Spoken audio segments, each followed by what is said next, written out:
Friends வணக்கம். கனகராஜ் சங்ககிரி சேலம் மாவட்டம். இப்போ நான் வந்து பார்த்திங்கன்னா நம்ம வந்து கேஎம்எஸ்லேருந்து ஆம்பிளிஃபையர் செய்கிறதுக்கு 2.1 அதாவது டிசி ஆம்பிளிஃபையர் வண்டிகளுக்கு செய்கிறது 12 வோல்ட் வண்டி இந்த டாடா ஏஸ் தோஸ்துக்கெல்லாம் செய்கிறதுக்கு 2.1 காம்போ வந்து நம்ம ஸ்பேர்ஸ் வந்து நம்ம ரெகுலராக வந்து கொடுத்துட்டு தான் இருந்தோம். இப்போ பார்த்திங்க அப்படின்னா ஒரு 4.1க்கான இது வந்து நம்ம இதுவும் பண்ணுறோம்.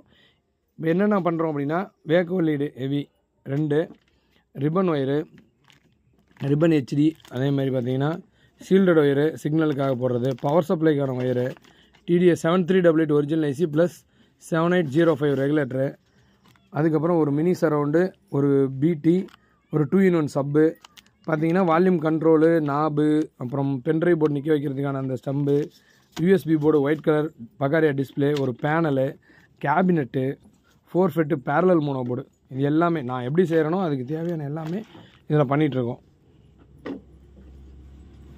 கேபினட் பேக் டெப்த் 8 இன்ச் வரும்.